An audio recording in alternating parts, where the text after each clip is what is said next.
parenting is damn difficult now. You taking care of the child at home. No, right? What kind of mistake can they make that we need to protect them? Okay, just let him go and learn his mistake, lor. My parent was very strict with me, and then this is how it turned out. I didn't like it. Apple is not every time you have one. Cannot manage.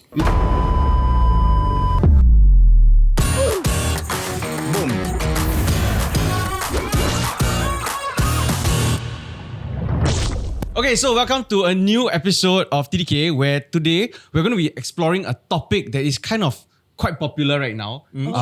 It's parenting. So I think we've already done a few episodes on this subject matter. True. But today we're going to be doing something slightly different in collaboration with the Early Childhood Development Agency, and we're going to bring you some extra expert insights and stuff. So because of that, we have two very special guests. We have today with us Charlene. Wow. Expert Can you introduce yourself a bit? Yeah, mother of one. Today different.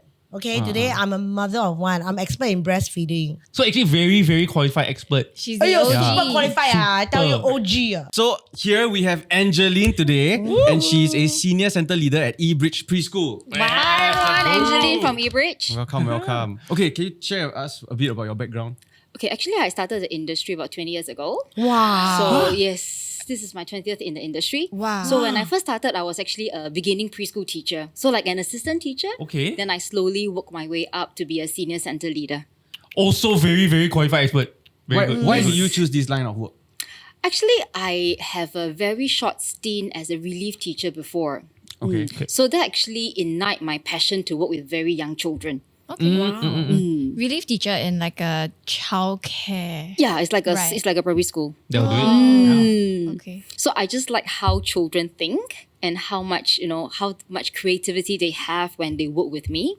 So that actually prompted me to join the industry. So currently, right, like, do you work a lot with parents? Yes, all the time, every day. In what capacity? Like, what does that look like? So my role, right, I'm actually looking after a mega center. So it's one of the biggest mega in Singapore. So under my care, I have 860 children in the same building. Whoa. So that's how big and how messy my work across Why is. you all laugh just now when she say mega?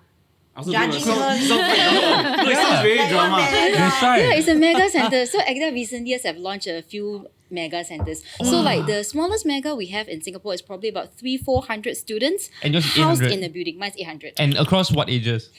Infant care. So we have like 2 months old All the way to 6 way years. to 6 years old. Wow. So they graduate. So can you imagine 800 over children in one place with 100 over teachers? Wow. And what about your personal journey as a parent? I have one 14-year-old teenager boy. So he's testing my boundary every day. It's great. I have a preteen. I have a preteen. She's about 11 years old. Yeah, actually I feel very left out because I got no kids. No lah. Actually, JP also. But- But past work experiences, I have worked with children a lot. Was a behavior therapist for kids with autism many years ago. And for Charlene, you have a 6-year-old.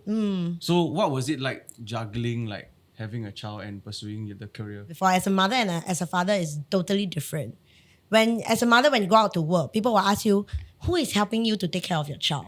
But as a father, nobody will even ask. Then it's like sometimes, hey, how you need your husband to help you. I say, why help? It's never about help. He's also part of the duty, his role, why must help? Must collaborate, partner. So I think to juggle is really, you need a lot of support. Okay, so right, to tie this in, Why don't let me say finish? Continue, never mind what you ask. Faster, you want to Mothers break, is it? really have the short I end of know, the stick in this you want society. that, The so pointer. Okay. So in regards to this topic, right, I came across this thread titled "Parenting is Harder Now," and what was damn interesting about this is that amongst the debate in the comments, 90% of the commenters actually agree with the statement that parenting is damn difficult now. So I also feel that like the reasons that they stated, which is like, for example, societal pressures, competitiveness and whatnot, right? Sure. I also kind of agree. And I think that today, this episode, we actually kind of want to figure out like whether it's true or not, how should we go about navigating these challenges and struggles. So we're going to be doing a debate format for this episode. Hopefully here got sound effects. Editor, please help me. Make it more drama than it actually is.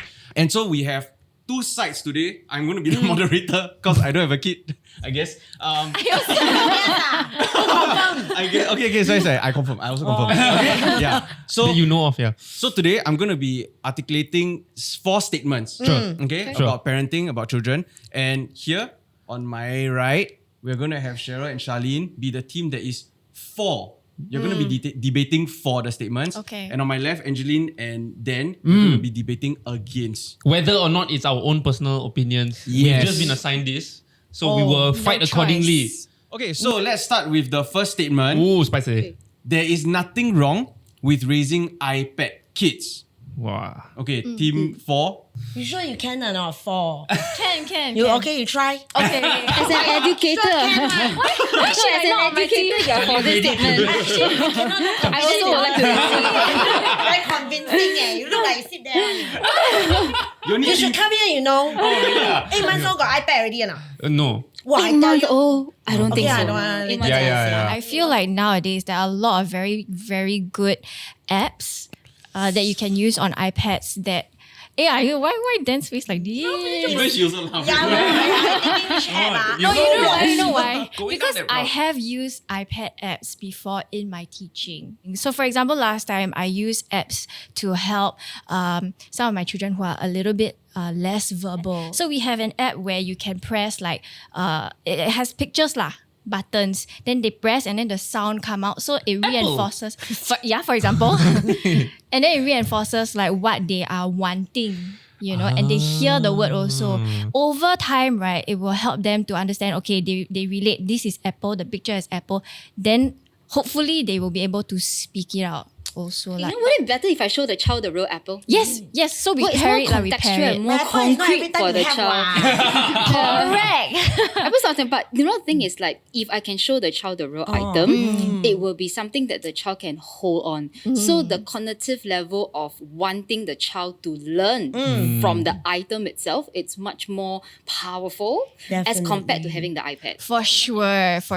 So of course having the real life thing helps because it's tactile, right? Yes. Yeah. But then it also works with like grammatical sentence structures and stuff like that. So you can press I want, then you have the nouns there as well, or give me something. So it helps with communication generally. So I hear you, and I think there is benefits, but I think where I would maybe caveat this is that I think there is an age, like a minimum age that I think it becomes appropriate. Because when Nan and I had Ollie also, right? Like I think initially when he was maybe 2 or 3 months, we just so happened to be carrying him with the TV on. And then we noticed, right, that he started to realize that there's this thing called a TV and a screen. And he just got so addicted. So every time we tried to move him away from the TV, right, he's just like looking and looking. Yeah. And so that's when we started to look up, like, is screen time okay for like kids like at 3 months old? And then we realized that under 18, actually there might be development issues 18 if months. they are exposed to, and I think the key word is unsupervised screen time. Right. So that might be actually a little bit dangerous when parents just leave the kids in front of screens and then like disappear to like maybe like rest or have dinner or what. So like they become too addicted and it might affect like their attention, it might affect like their ability to sleep. So I think under 18 months a bit too early. So is that why you haven't gave your child an iPad? Yeah, Who is taking care of the child at home? Finally a dad being asked that question.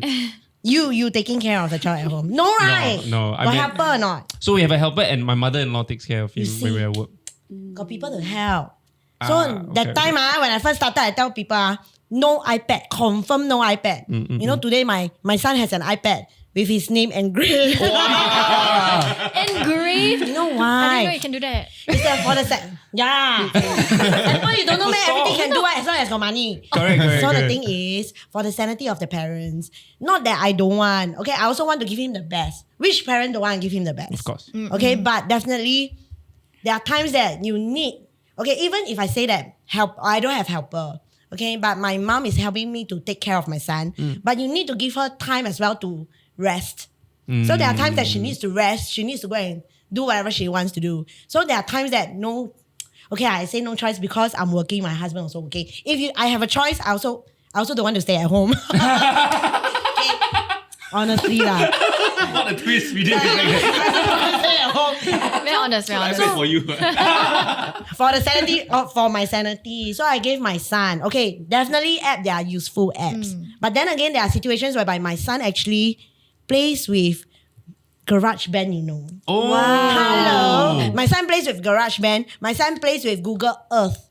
He knows a lot of capital of different countries. I ask you, Australia capital is what? Canberra. Oh, you're good. I thought she would say Sydney. Your team one, Sorry,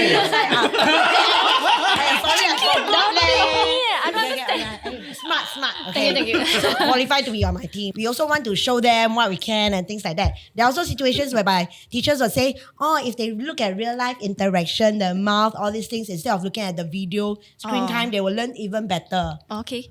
But video also can see the mouth, right? Yeah. Correct or not? So it's just avenue lah. But I think, okay, definitely we have to restrict in a way, but my one no restriction one. That's why today got problem. I admit. But then again, for the sanity, I actually feel better. I have more freedom. If I'm happy, my son will be happy. So the thing about engagement of children is, right, we always think that iPad has large engagement because the child sits there. But when the child is actually working on a puzzle, the child is also very engaged.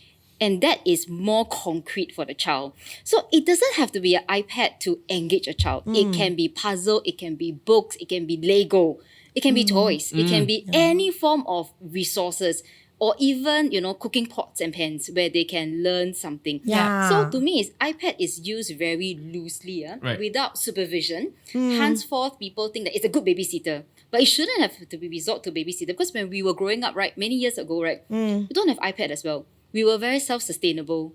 That means we entertain ourselves with the blanket. It become a camping tent. We entertain ourselves with many things, like anything we can find in the kitchen, in my cupboard, my mother's stuff, my dad's stuff. I'll just use it to role play. So our expectation of children is, we hope that they are quiet, Yeah. They are just like sitting down quietly, not doing anything. Because not dangerous, ma. When children are seated sedentary, they are not dangerous. They are just safe because they don't bump into things, they don't fall from things. But to me, it doesn't have to be iPad. It can be anything to have a child, to be sustainable and engaged. But must buy a lot of toys, whoa. No, actually not got- I got surprisingly, a lot of toys, until I keep throwing no, the children are very good. They can play with the microphone in multiple ways. Yeah. Yes, Oh, they can play with anything. It doesn't have to be a toy. It can be anything from the house. I mean, I definitely agree lah. But then my question is like, if you really need the child to let's say you work from home, right? If you really need the child to be still and not make noise, okay, because if you give the child something to play with, like pots and pans and stuff, they'll get very engaged, no doubt. But it's also going to be quite loud, right? So then, if you put an iPad there for, let's say, the duration of your Zoom meeting, right? Then you are guaranteed more or less that your child's going to be fairly More quiet controlled. more controlled. Then you don't have to excuse me, and then I'm going to handle your child. And Actually, even for toys or things, right? They also need to be engaged by somebody, to be able to have the gameplay. Yeah. Okay, because my son is the only child at home. Right. No other same age or even near. Near. So that's why very Cousins. difficult for him. So what I did was that I polled our Telegram community Ayo. for the same questions to see Aiyo. what people think about these posts. 12,000 strong, by the way. share, Join For this share. So what particular did one, they say? okay, agree, Nothing. disagree, right? Whether there's nothing wrong with raising iPad kids. 85% Things that disagree. disagree. So against Crazy. iPad. Correct. So they are Okay. against it. Only I used to be the 85%. Parent, you sure 15% there. But a lot of them put some comments in, Okay. and most of them are kind of like agreeing with the sentiments that you guys have shared. It's kind of like a middle ground where, if you use the iPad, right, it actually is not expanding like your brain and your creativity. It's Yes. kind of like a lazy way of absorbing and consuming content and learning. Yeah. And then if you use like physical toys and all that, then it pushes you to figure out how to play with the thing. Right, Yeah, right. Stuff like that imagine lah. and be creative. Understand. But most of them also say that you have to find a balance, like between the two, because Yeah. it is part of your adult life anyway, and your future. Right. Yeah, I think the exception that I've seen, right, is that sometimes it is inevitable that we have to use screens in some way, but the way how you counteract the negative aspect is to still interact with your kids while there is screen. So explain to them what they are seeing. And also the other thing that's okay is actually like FaceTime. So video calls with like grandparents who may be overseas is an cool. okay way to use the screens. for Okay, example. statement 2. The more protective I am of my child, the better. I think it was something that was very difficult because when you see your child like learning to crawl or learning to sit up or whatnot, and then they are like a bit wobbly and then they might bump their head, right? Like I feel the need to straight away want to like put pillows everywhere. But I also realized that if I mitigate all his risks, right, or dangers, then he will not learn how to like break his fall, for example. So something that like my wife and I had to remind ourselves is that if he experiences a bit of a fall, he will know what this pain feels like and then stop like experiencing that. And it actually happened. So like he's starting to learn how to stand now. So he's been like grabbing onto railings. And then the first time he had a fall, right, he fell back and then he kind of just like hit like the side of the cot a bit. Okay. And then we immediately panicked. But after that, he never let himself fall that way again. Really? So like now, right, he knows how to like sit down first and then roll over.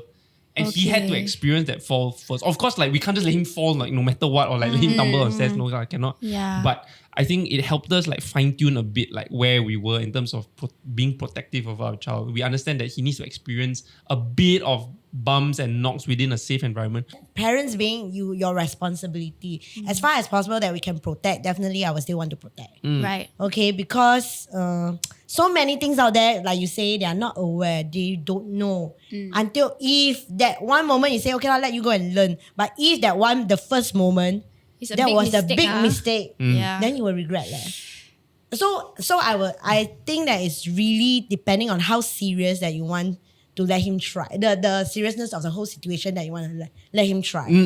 Okay, so Okay. yeah, I cannot afford for that first mistake to be a big regret. So I will still try to protect as much as possible. What's an example? For example, if you know that your child is, okay, maybe older already, that he is together with a group of like bad influence. Bad influence. Right. Are you Okay. going to let him, okay, or just let him go and learn his Explore mistake? lor. You will regret. I think still must protect, must let him know, make his, keep the boundary for him, protect him from all these things. Okay lah, there are also situations whereby people like, they come back as a big TikToker or whatever lah, I don't know. Possible, but not everyone has that. We all know. Has that room for, coming back to do things. Second that they can, chance lah. second chance, a Low third chance likelihood. and things like that lah. I'm just thinking what kind of mistake can a young child make. Okay, let's say we focus on the preschool years. They are like the K1, K2s and all, right? Okay. So what kind of mistake can they make that we need to protect them? What if it's like running around, you let the child play free, but then there's a road nearby. You cannot be like, oh, never mind, you just like, you... But that's not being overprotective though. I think Yeah. that's being reasonably protective. I think overprotective is being almost too Restraining. sheltered. Yeah. So it's like, for example, like you cannot go out at all, or like every time when it comes to like exams or grades, it's like you're always like making sure that they're studying or like, checking in on them. Then I think it becomes almost overbearing. So like the example for that you mentioned about saying that, oh, you can't hang out with this group. I think the fear for me is that one is that they may not actually learn how to understand or maybe evaluate risk, and the other is that if you become overbearing, they may actually rebel against that because they feel like I need to just break free. In the society, don't say in family or whatsoever. In the society, there's law and order. Correct or not? So there must be some restraint. Sure. Then there must be a rule for you to. So they need to learn from young that not everything you want to do you can do. Eventually, when you grow up to the society, there's also things that you cannot do. I think the key word that came into my mind, right? It's about decision making. So very young children, like even 2 years old, right? When they go out, some of them wants to decide how they dress themselves. Like, I want to wear this or I want to wear this. Yes. They may look like in layman's terms, like fashion disaster. Like, okay, fine, you want to go like that out? Sure, you can go out. You be with your dad, don't work with me. Just don't work with me, yeah. So, but they get to decide. So being overprotective means I don't get my son or my daughter to decide for themselves because a child has rights. They have the individuality that they want to show. So I think the ability to have decision making can probably help us to, lessen our influence on our children because they are not a duplicate of me. They are not a duplicate of my husband. They are individual and they should have the ability to decide like how they would like to be an individual in the society. I mean, of course, we don't want them to be hurt. When you're 8 months old, we don't want. But they learn. They really learn, and they learn faster than we imagine, and they learn faster than we can actually think that they have done. They progress so much faster. Yeah. Wow, damn sure to have her on the team. She's carrying it. Let's say your child is like 4 or Yes. 3 or 4, and then they want to decide what they want to wear. Yeah. Right? And they choose something that's really not coordinated, really like not suitable for wherever that you're going. Yeah. Fashion Will design. you change it out? It may not be a fashion disaster kind of situation. Right. It could be, but it could also be a functional thing, right? Right. Maybe you're going somewhere cold. Then I don't want to wear sweater. Then like, how you gonna? Let you learn. So you gonna freeze? No, Gucci model wear in a way that I'm trying to appreciate as well. To be fair, that's what happened to me. So I went to New Zealand with my parents, I think when I was 8, right? Then my parents keep saying, wear a jacket. And I purposely only wanted to wear a singlet and it was freezing cold, right? And I fell sick for the next 5 days and didn't enjoy my holiday, right?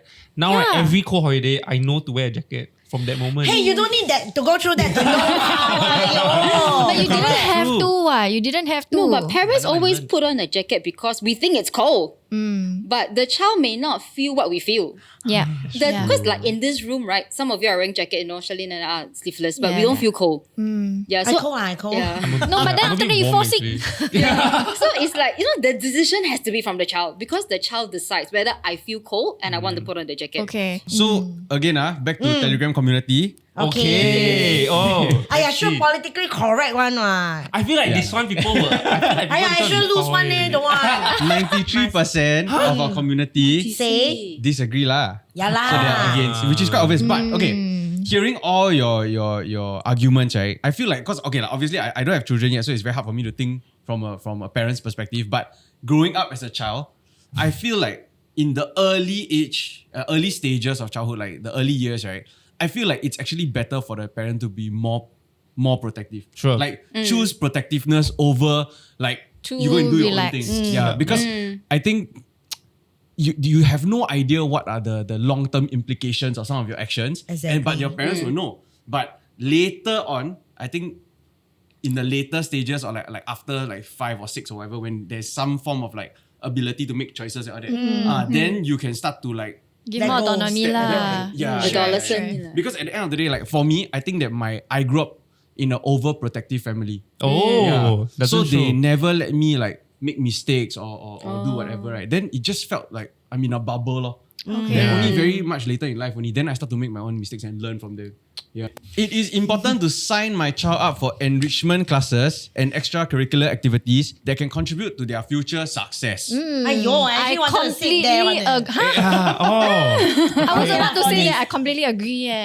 This one I'm completely for. Okay, so you can Because Yeah, please. I grew up with like 10 years of Chinese tuition and I feel like my Chinese is very good. Really? Try. I mean, compared to her, I cannot. my Chinese very bad one It's good. I got A2 Not bad A2 lah. only Compared to good the rest lah. of my friends. After so many years, then A2 only. I get one distinction there. Hello. That's why I needed the help, you see. I needed know the 10 years. tuition one last time. Okay, but can I tell you also that Yeah, four. but my father speaks no Chinese, so it's very difficult to have like a Chinese environment at It home. turned out well. Thank you very much. You're welcome. Wait, so what's your argument for? Four lah. That means I Sign up, completely sign up more. agree. Yeah. I hated it. I didn't like it at all. Sorry, Lao Shi, but But it helps. It you helped. lah. Are you using Chinese now yes, as part of your work? Actually, yeah. yes. There's a lot of times, right, we struggle. So like in our entire table, right, like a lot of us don't speak Chinese and then we struggle. So like whenever we need to do translations or whatever, right, it's like It's me and another Tap on colleague. her. Yeah. Carol, please. Me and another colleague lah. But I also do like emceeing outside and in Chinese. bilingual. Bilingual. Yeah. Wow. It actually Come very tell good. sia. Yeah. Why her- she work here? Come and join me. Hey, you try say some Mandarin. Like what? There was a clip of her, I think like she was speaking and then she just swap English, Yeah. Chinese, right? Wow, insane. Plug my Instagram. Go check it out. I mean, like, if we have the money we can afford, definitely go for Oh, enrichment yes. classes. Because Yes. last time I want to learn a lot of things. That's why you see, today I could have been a Stephanie's son. Concert is me. Because I want to learn piano. But, Okay. okay, got money. It's just that never really go and my mom never really pushed me to do anything. Even tuition, I also don't have. That's why if I can, I will want to learn more when I was younger. Yeah. Now a bit older, very difficult to absorb. My fingers also cannot move much already. So that's why if I can, now my son, I will let him go and try. Okay, I will let him go and try. But if you don't like, change. If you don't like, change until you enjoy lah. I wouldn't agree. force him to say that, oh, you die, you must finish everything. Yeah. Okay, but I can afford, I will let him go and try enrichment classes. Yeah. Because it's where you can explore what. Yeah. If not, then when? Then when you can go and explore. That's true. That's true. Because I agree with that. Last time I used to hate piano lessons also until my mom really gave up on. Wow, you everything also can learn. You reach Yeah. No, but That's not reasonable, is it? I guess my mom wanted the best for my brother and I. So, but now I regret. Yeah. Now I regret. I wish that I was more diligent with like learning piano and musical experience. Oh. Yeah. Because personally for me, I was someone that benefited from a lot of variety. Enrichment. But I think like where I disagree is having a lot of tuition. I think to me, tuition didn't personally help me as a child. I was better like studying on my own. But I think if there's a variety of stuff like being able to learn sport, being able to learn Right. music, and to be able to expand the child's mind beyond academia, then I think it's helpful. I used to think that, what has integration and differentiation got to do with my Algebra. life in future next time? I'm never gonna use it. Then that's when my teacher said, it's you learning all these, right? Creates all the neurological pathways. So maybe playing violin, maybe learning swimming, maybe whatever that your parents force you to learn can be beneficial in some ways lah. Develop somewhere. Yeah. What if the time is not spent on all these enrichment classes and all this? What could the parents do with the children? Could it equivalent to family time that More iPad. to the museum or to the places that the Right. family can bond.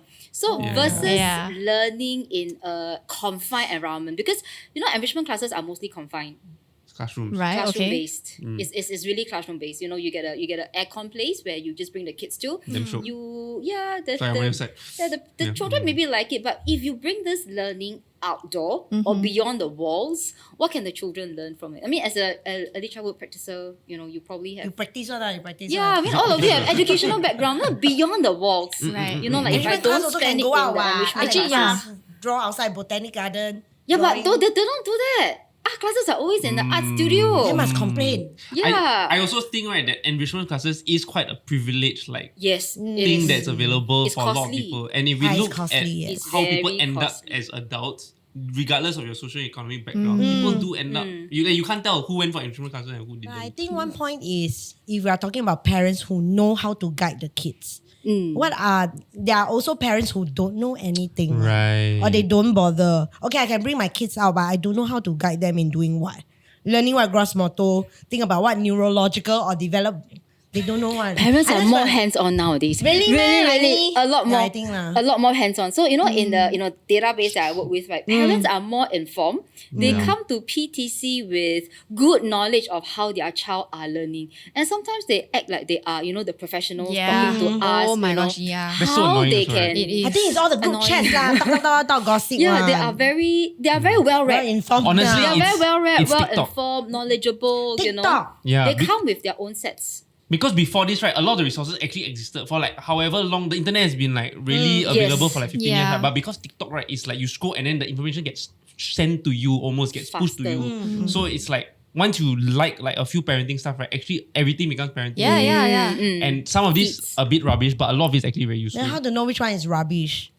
Have to try error. So lor. that's why the Yeah. parents still must be Guided, knowledgeable or guided to know, because you all are talking from a perspective that you are being trained. Your information is all there and you think that parents know already. And we are talking about privileged parents who are very well informed. They have the time to go and find. But there are also parents that no choice. My kids, I have to send somewhere. I no time. I have to go and work. If not, who take care or who brings the bread home? So these are situations that no choice. So if they can afford the money there, that I have someone who are trained, who have better knowledge to actually have the enrichment classes to teach my kids, then that's the alternative lah. So it's just different perspective lah. Okay, so Telegram community, I think there'll be 4.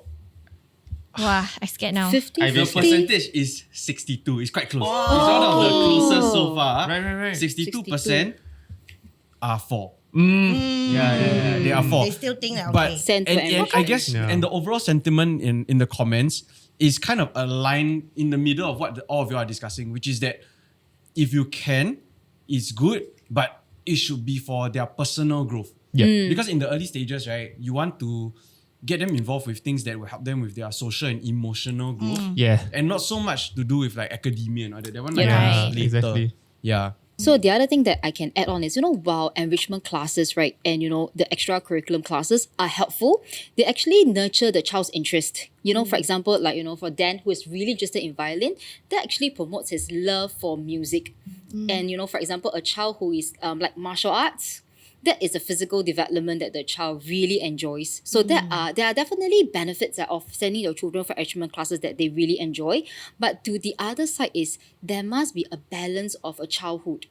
Because the childhood only happens in these few years. Yeah. It will be over before any parent knows it. Yeah. Like it is just over and it will never replay. So while we understand that, the 5 years old, the 6 years old play, but this element of play is important to very young children. It can provide them so much more cognitive, physical, any form of social emotional development. Because once they're in primary school, right, the benefits that education, the local system will bring to them will be very different from the way that they play. Right. The way that they see play, the way that they engage in play, and they engages in play with other children will look very different because they are more aware of how they play. Yeah, you're more aware of how you look. You're more conscious of how you may not want to sound silly in front of other friends.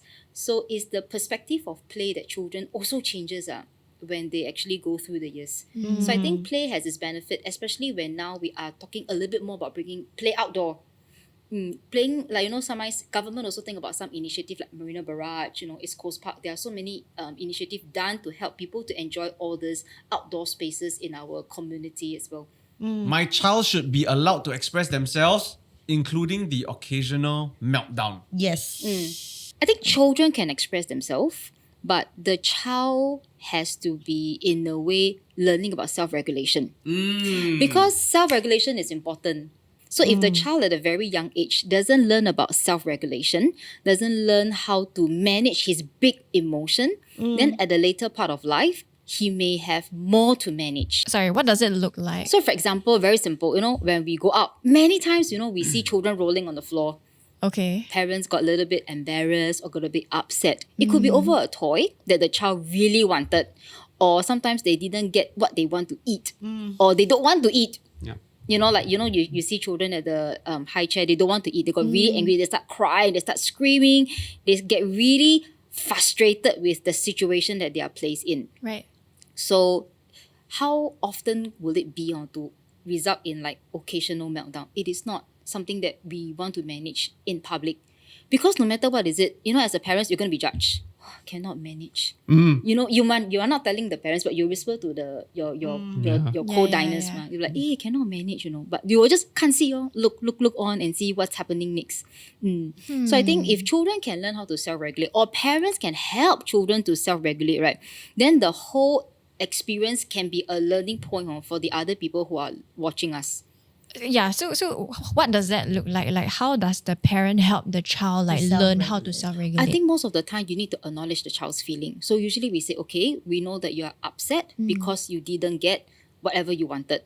So how can I help you to actually come to terms with it? It really depends on the age group of the child as well. Of course. Yeah. Because you cannot be telling a 2 years old this. Yeah. 2 years old will look at you They'll and just cry be like, maybe louder. So Yeah. it has to be redirectional. So you have to redirect the child to something Attention else. to something else. Yeah, that the child can make sense of. So at what age do you begin to try and do this? With your 3 child? to 4, they are getting better. Okay. So They then- are getting a lot better So with then- self-regulation. Younger than that, what do you do? Like, say your kid starts throwing their shit on the wall or whatever, right? Like, at Eat a the really shit young out. age, right? And you cannot explain to them. A bit extreme this one. Use the iPad. That'll do it. Yeah, like what? Then what do you do? Yeah. Redirection you mentioned? Okay, so you have to be very calm because the child pick up your emotion and they react to you.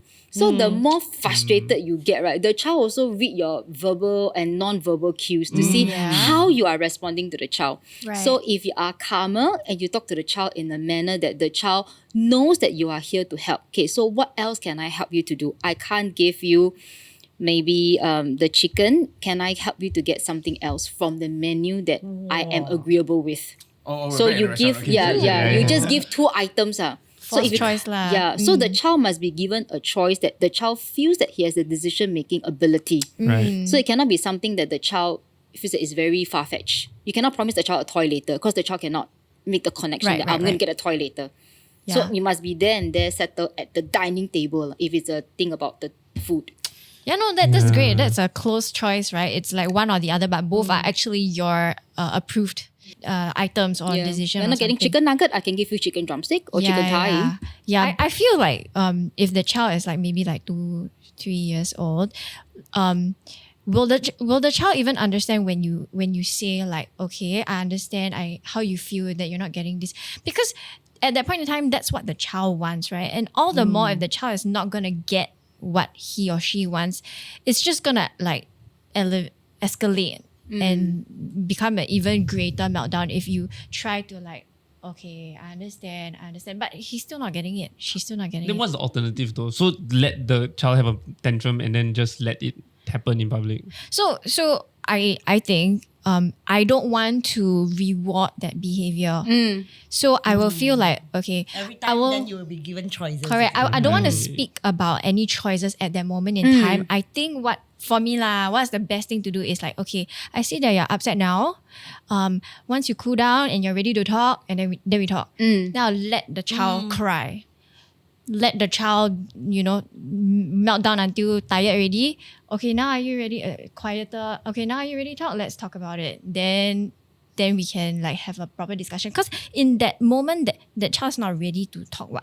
So And maybe if I'm understanding correctly, right, I think the process of self-regulation takes time. So I think maybe the first step looks like providing options so that the next time, right, instead of resulting to a tantrum, they realize that, okay, I can have options. Yes. So Okay, then okay. it becomes a little bit more of a dampened situation as opposed to The like child doesn't have to meltdown. go right to the meltdown. The child can probably negotiate already. So it's about negotiation skills as well. okay. But it starts somewhere. For example, Cheryl was saying just now, like it's okay for the children to, let out their frustration and their, emotions. When they're ready, then we talk to them. But sometimes the ready, right, is not immediate. They're not going to take 5 minutes, 10 minutes to get ready. They can go up to 30 minutes and an hour. And it just happened like last Saturday when I was at my in-laws' house. So my niece, she's 3 years old now, and she really wanted to go outside to skate, but it was like 8 o'clock at night. And she really wanted to go to the playground to skate. So the father put her on the lap and tried, waited for her to finish crying. That took about 45 minutes, almost an hour, non-stop crying until the mom took over. And then the mom tried to self-regulate with her, like, we're not going outdoor, but we are going to go and have a shower and we're going to bed. And the daughter was okay after that. So I think if the mother has intervened earlier and helped the child to self-regulate, it would have been a 45 minutes to an hour wait. The child could have been calmer earlier, because you don't want children to be prolonged to exposed to emotions and they want to just keep on, expressing themselves in a way that they can actually get intervention or get help earlier. Right. Right. It almost sounds to me like sleep training, So to me, sleep training, some are for, some are really against. And sleep training basically is like you let the child cry themselves to sleep. So in the same way, like you let the child, like you don't even hold the child, you let the child be by herself, himself, until they are okay. Then to me then you talk to the child. So what was recently published by neurologists Okay. is that kids under 3 years old don't actually have the neurological pathways to actually know that when you let them cry and they actually calm themselves down, that they are regulating themselves. It becomes a survival instinct that, oh, no one's giving me attention, I stop. Oh, now I'm getting attention. Then so they actually later on grow up to not be able to learn how to regulate their emotions and actually might have emotional damage. Emotional damage. I was about to say. Attending to a child need is important because it builds emotional attachment and security. Yeah, so That's why when they go to primary school, preschools and all, they are more readily to be, separated from their main caregivers.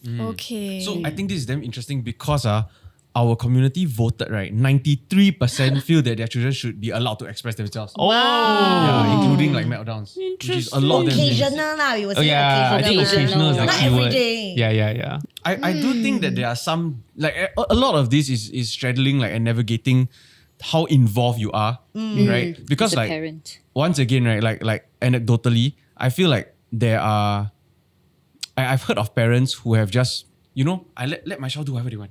Yeah. My parent was Yes. very strict with me, tell me everything what I need to do, and then this is how it turned out. I didn't like it. So I'm gonna let my child do whatever they want. And then the opposite can happen where your child feels neglected. Like your child feels like your parent actually just don't care about you. Yeah. Problem Which is also another overprotective problem. also problem. Underprotective. Yeah. also Yeah. problem. Must balance. Keyword today. Balance. So that concludes our debate segment. Hey. Thank you everybody. Thank you. Not bad. So who win? I think everybody win if they Aiyo. listen, and then the parents and the audience win if they lah. take away something. Not inside. audience. Got Okay. takeaways, most important. So as we've seen, right, like I think parenting involves navigating a lot of complex decisions, balancing all these things that we've been talking about, like and especially like trying to understand and cater to the child's unique needs. Right? Every child is different. I think a question that I have, last question I have for you is, what do you think is a good takeaway that parents can have from this episode? I think it's about what Cheryl have summarized a bit earlier. I think it's about finding the balance. Because when you have a balance of whatever you are weighing the pros and cons, then you make a good decision based on your best interest of your child. But I think it's really let children be children, because they are definitely going to be growing up to an individual. And I think within healthy boundaries, so that they have the autonomy to make decisions for themselves. Wow. Lovely. Okay, so a big thank you to our partners for today's episode, Ekda. Yeah. You can check out the links in the description and over here, okay? Thank you to both of you guys, Charlene and Angeline, for joining us today. And we will see everybody in the next episode. Bye. I did learn piano and violin. I actually learning Are you violin. Don't look like sia. Violin Wasted actually. always money on you. Then why I sit here talking. Yeah, no. What? JJ Lin. JJ Lee. J Chow. After 2 years, the problem already. No, but it was actually violin that helped me learn musical knowledge faster than piano. Really? So actually, if your parents are forcing you to learn piano, you prefer to learn violin, go and learn violin. I think it's better. You sight read better. You should not.